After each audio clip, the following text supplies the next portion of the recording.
to Good Game. I'm Hex. And I'm Bajo. Today on the show, we go from feeling like an action hero to wanting to quiver under the table in our reviews of Superhot.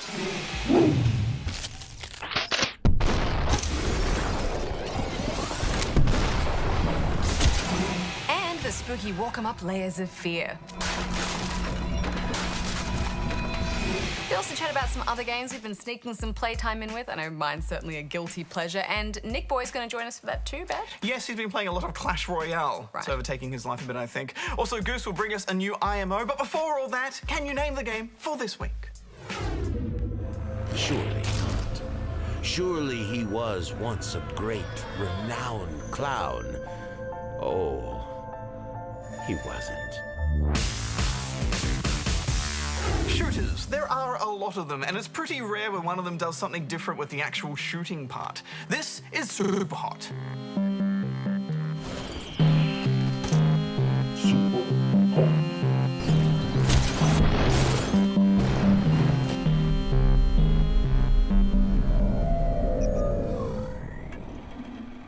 Superhot was born from an FPS game jam and inspired by a Flash game about a cat.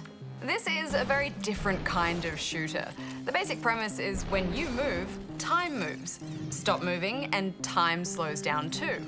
This mechanic gives you the ability to survive combat situations where the odds are more than against you. It seems simple at first. Take out all the red enemies without getting hit. Initially, you start dodging bullets Matrix style, but as the game progresses, it becomes less about that and more about the joy of being as efficient and fluid as possible. Yeah, and trial and error is a big part of it, but, you know, in a good way. And the game really shines when you start getting overwhelmed in those really complicated rooms. I love it when a plan comes together, Hex. But it's all about showing off in a James Bond kind of way. And the game encourages you to upload your run-throughs to their site too. I found that as you progress through the level, trying again, you would start to get really confident at those early few moves, and then you just start to feel really cool as you just nail that first section without stopping much at all.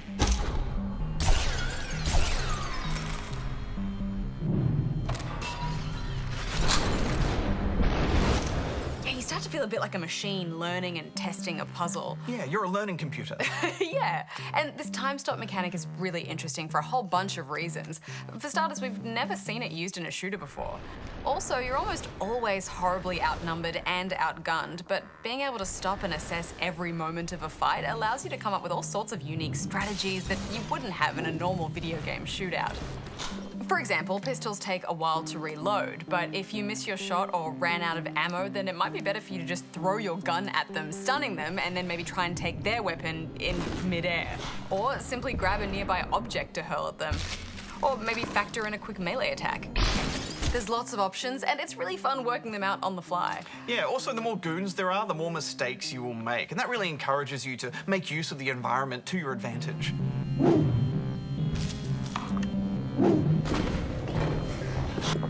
It can make for some tense moments. Yeah, the stress ramps up really quickly when you get cornered and have no weapon. It really does, and you get flanked all the time.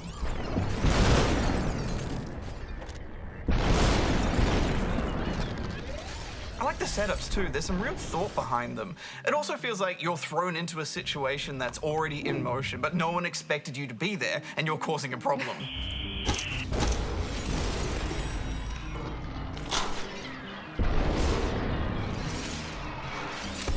My only real criticism with this game, besides getting a whole bunch of motion sickness, which is happening to me more and more as I get older, is that it is just so short. It's about 2.5 hours tops, and I just needed more, Hex. Well, when a game leaves you wanting more, I mean, that's a good thing, Bajo. Yeah, it is a good thing, but I just think to truly recommend this, it needed about twice as many levels, especially as it never really gets very hard.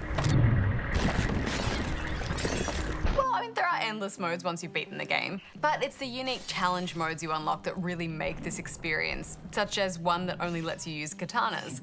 In fact, I think those modes more than make up the value for the short length. Well, I did really like the style of the game. All the hacking and the game is taking over you concept stuff worked really well. We won't talk about it anymore because it is fun to figure out for yourself. Yeah, they do a great job with it though, and it doesn't get in the way of the action. I especially liked how these glitches happen within the game world and the whole style of the game with that big text. Me too, and there's a few moments where this game really messes with you. I'm gonna give it 3.5 stars. I just thought this concept and setting was so interesting, Bajo. I'm giving it 4 stars. Superhot.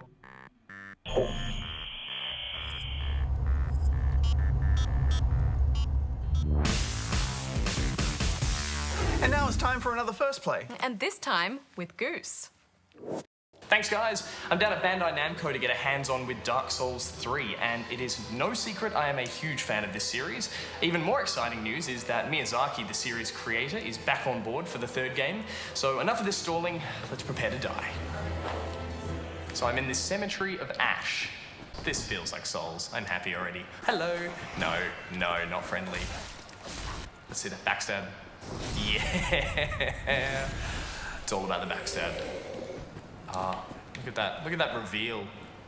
I mean, already we're seeing a dramatic landscape in front of us, and that was something I felt was missing in Bloodborne. It was a lot of the samey environments, Gothic castles to churches, whereas I like that they're setting the precedent here of this is what you are going to be facing. Oh my lord. I was walking and talking, and I'm just going to very carefully step back off the cliff. And I'm glad to see that also if you stop paying attention, you'll probably die. Okay. Already, I'm pretty much at a boss fight. It's so pretty. Oh, look at that. I'm sure it'll all be fine. Oh. I don't want to do it. This can only end well. Hello, he's awake. First boss.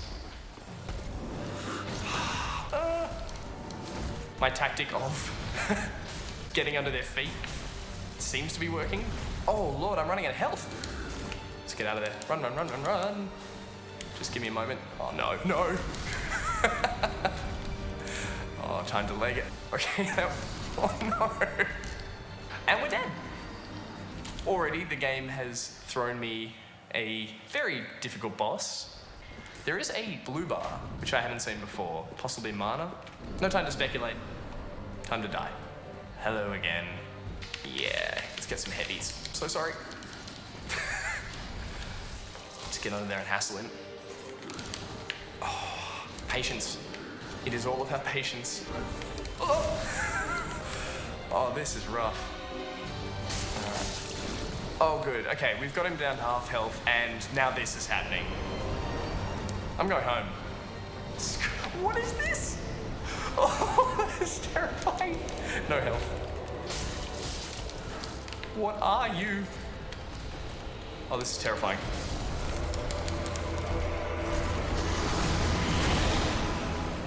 So clearly the game wasn't hard enough. They had to modify the boss. All right, third time's a charm.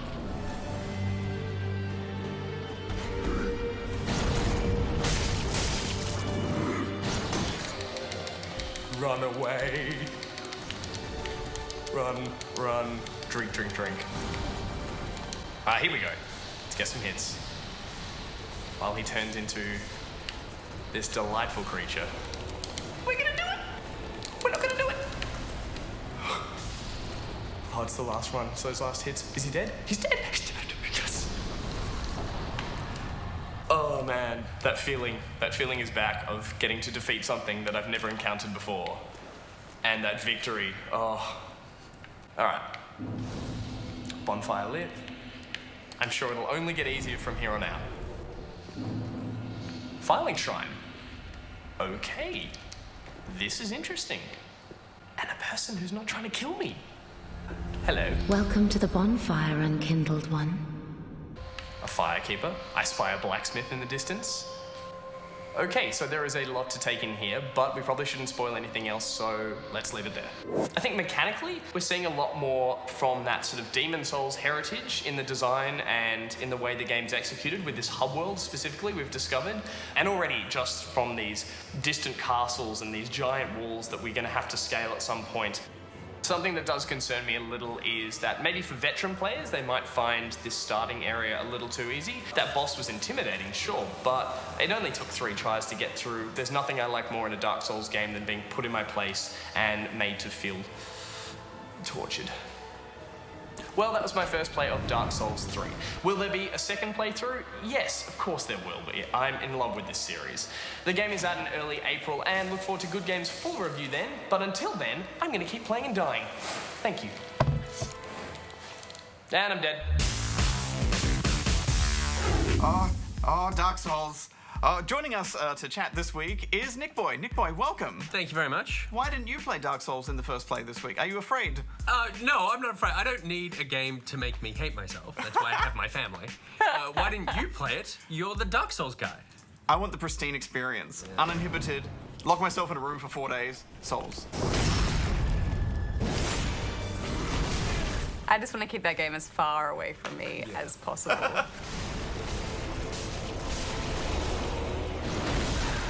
Also this week, I've been playing Black Desert Online, which is this Korean MMO which has come out. That's been taking up a fair bit of my time, mostly because of the crazy character customization. You answered my question. Yeah. I figured that, have you even started the game yet? Have you just been making characters the whole time? I've played a little bit. Mostly, though, I've been crafting faces, which is a lot of fun. The detail is so incredible. It's you can zoom right up and like change expressions to things I've never seen before. Yeah, but why would you need to make a character like shiny, like they're covered in some kind of weird, like lubricated liquid or something? You're talking about Honeyman?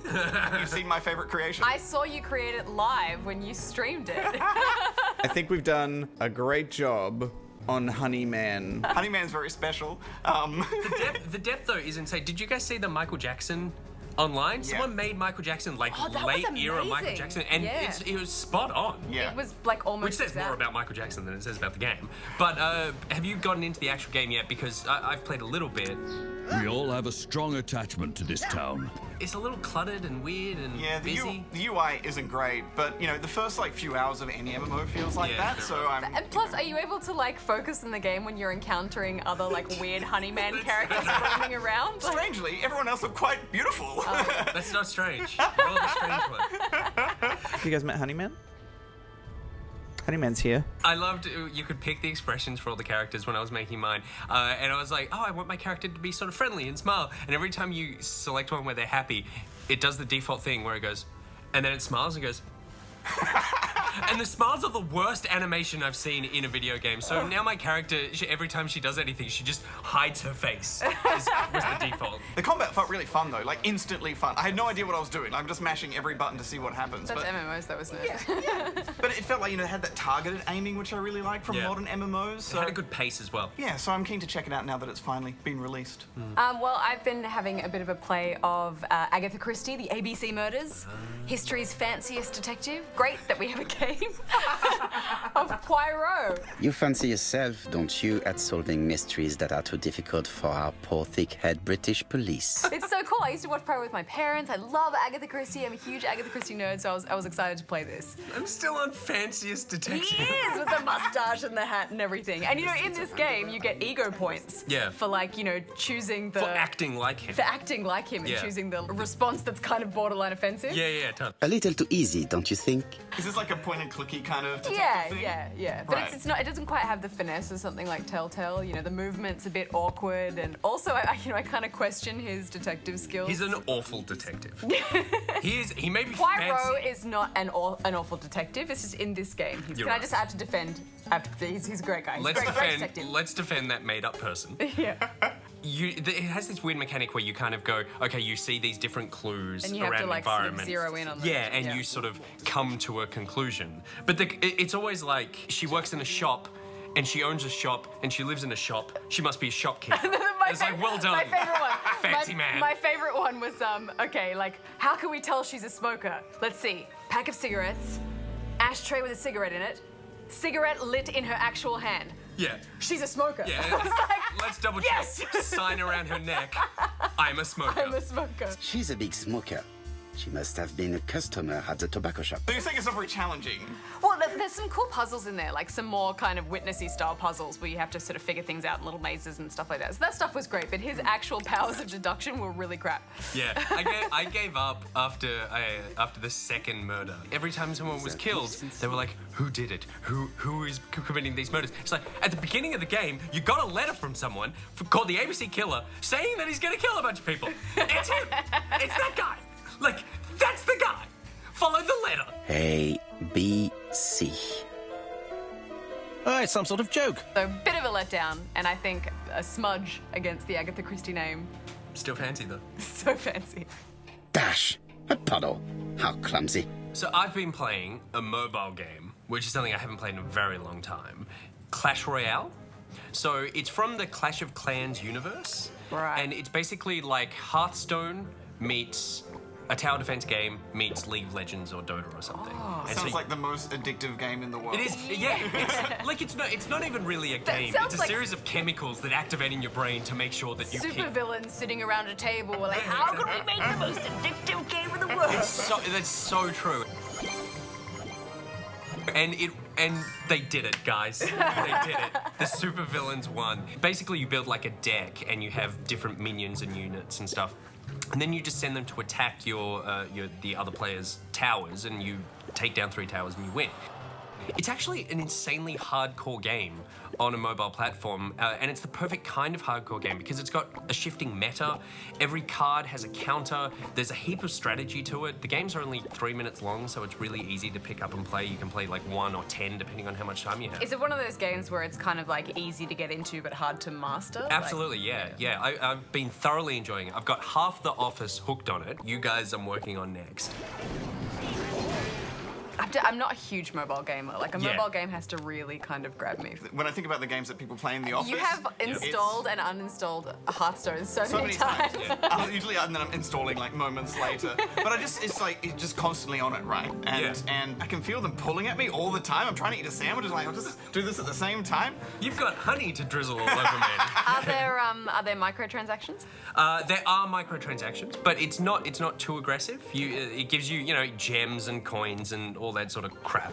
But you can really do without it, without actually putting a decent amount of money into the game. But yeah, it's really fun. It's fun playing against other people. I'm surprisingly hooked on it, and I do feel like these hardcore experiences. It's not that they're necessarily giant games. It's just that they're games that require more thinking than just tapping Farmville style. Yeah. I'm super into it. Excellent. Well, now here's Goose with an opinion.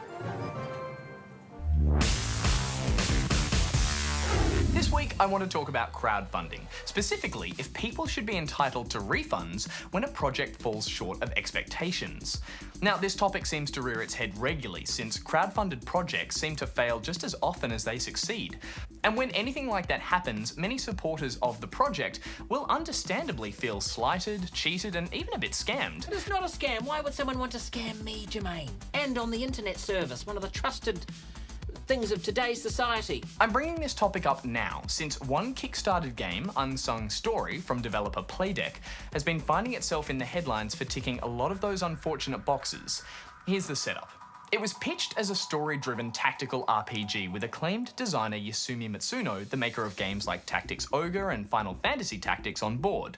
And on that success, it raised nearly $1 million Australian from 16,000 backers.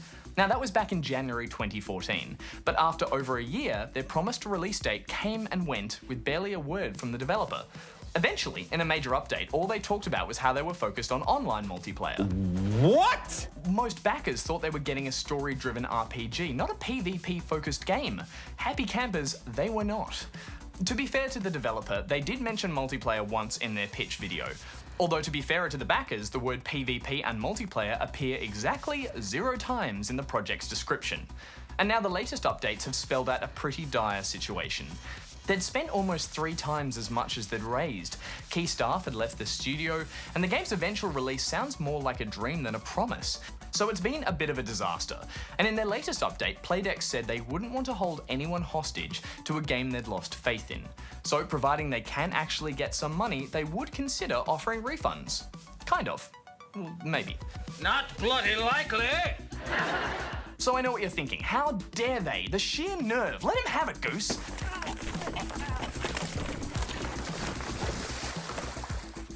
But here's the thing. Crowdfunding, in my opinion, is a risk. And if you find you've thrown money at a dud project, you just gotta suck it up and move on, buddy. They don't owe anyone a refund. You took a risk with your own money. And it's gone. In fact, looking at the fine print, you'll see that nowhere in the whole process does it say you're entitled to a refund if things go belly up. Kickstarter is pretty clear about the fact that fully funded projects can still fail. Obviously, it sucks to give money to a project that you were excited for, just to have it amount to no more than a mess of broken promises and unfinished code.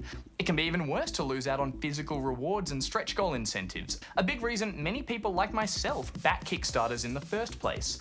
But I know that's the risk I signed up for. Would I be pissed if it failed? Sure. But would I demand my money back from a failed dev whose dream of a finished game now lies shattered at their feet? No, I'm not a monster, just leave him alone. He's already dead. Crowdsourcing is a gamble, and like any gamble, you gotta be prepared to lose. Now, in the case of Unsung Story, they've actually secured some more funding, so it still has a chance of getting released. But it's a powerful example that shows even if you have done your research and a project seems like a solid bet, it can still all go very wrong.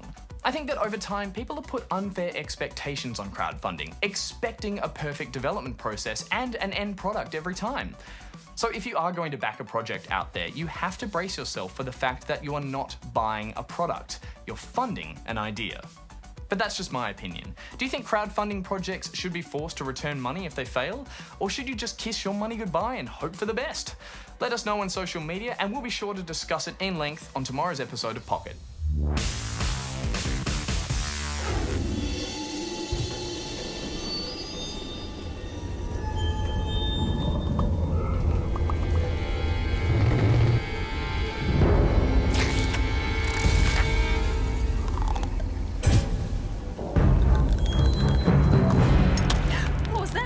Why? You scared? No. It's just that halogen light over there. It's been flickering all day. Oh.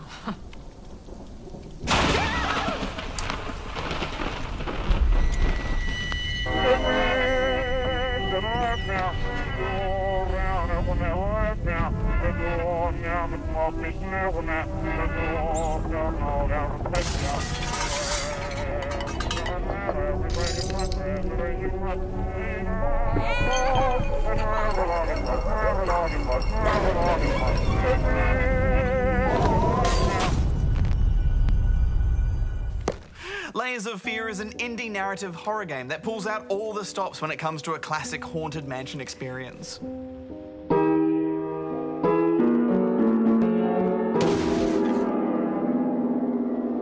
Yes, although it's combined with one of my favorite video game pastimes. Rifling through other people's stuff to try and figure out more about them. Oh, someone's got a drinking problem. And I love the mixed bag of excitement this offers. Sometimes clues, juicy letters or old photographs. Sometimes plates. But it's all very creepy, even the plates. Yeah, it's textbook spooky house. The game sets the scene with a kind of Dorian Gray-inspired mystery surrounding a tortured artist and a concealed painting. Once you've laid eyes on the canvas, your own tortured nightmare begins.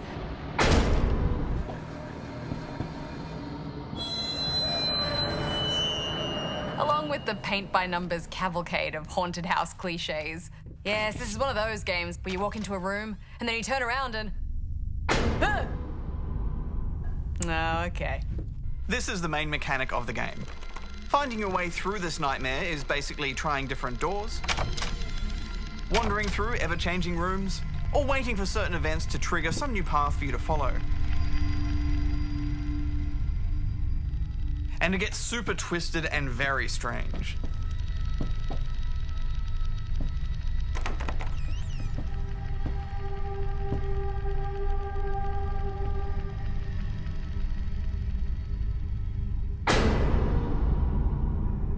I mean, I have to hand it to them. There are a lot of horror tropes packed into this experience. Things appearing out of nowhere, furniture flying around, bouncing ball, creepy dolls, and of course the odd faint sound of crying. The list goes on. And while some of it feels a bit cheap and heavy-handed, there are some legitimately terrifying moments. There are a few jump scares and sections that will see you fearing the worst.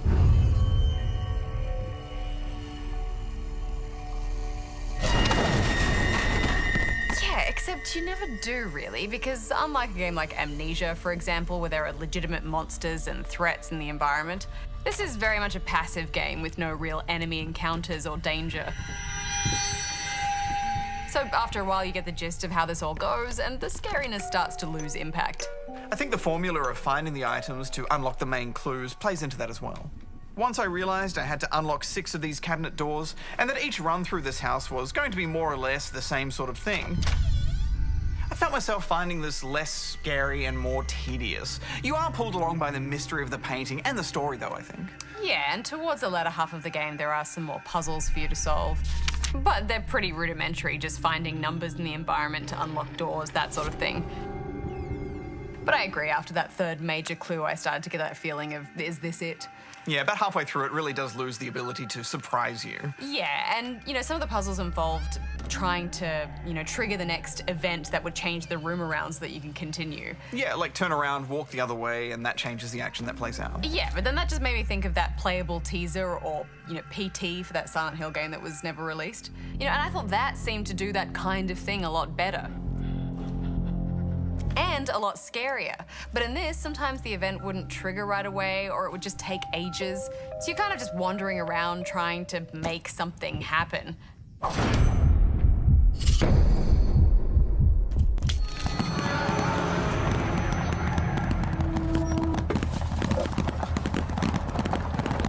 still really like that room-changing mechanic, though. And yes, it does get predictable after a while, but it's still unsettling. Just that feeling of never knowing what's going to be behind you when you turn around. If you could combine this game with something like Amnesia, now that would be brilliant. Oh, so true. All in all, for me, I really loved all of those, classic horror tropes, but, I just think the mechanic was a little too labored, and I found myself just wishing it would all be over a bit more quickly. It really just needed more variety in there. Yeah, I don't know. I think the story is interesting and macabre enough to pull you through. And it does start to ramp up towards the end as it gets more twisted and abstract. What are you giving it, Hex? I'm giving it 2.5 out of 5. I'm giving it 3 stars. All right, tea break? Yes, and a biscuit. Yes. That's weird.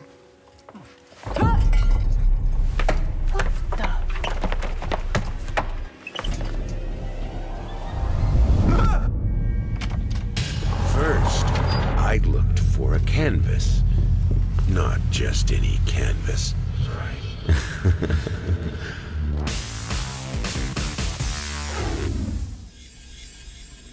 Agent Hex, have you found anything? Oh, no. Have you? No. Maybe you should find a light switch. You know what, maybe you should shut up and name the game for this week. Alien bees! No. Or is that what they want us to think? No, there's nothing there.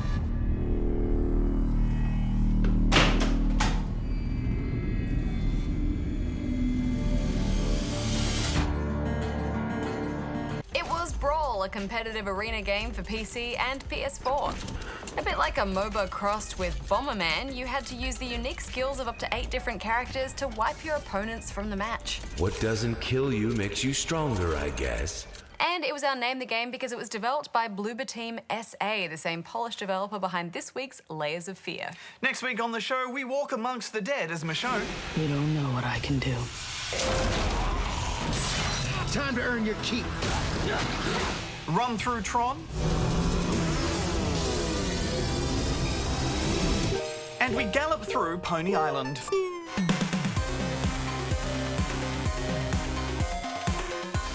And if you want to see more Nick Boy, then you need more Good Game Pocket in your life. This place was pure hell. I've got a tough voice, but very dainty hands. Even changing a tire was easier to cut through the seal than I thought. A little too easy. You can catch that on iView and YouTube every weekday, bringing you all the latest news. So if any of you out there play Eve, please hit me up and tell me what I'm missing. And over on ABC3 this weekend, it's Good Game Spawn Point. We'll be trying the multiplayer mayhem that is Screen Cheat. Embarrassing. Until next time, may all your games be good ones. Hex out. Bajo out. What is it about babies laughing that is so creepy? There was lots of creepy stuff in that Layers of Fear game, but the babies were the creepiest. Why? I just find babies creepy in general, I think. Yeah. Small hands. Yes. Yeah. Don't trust them.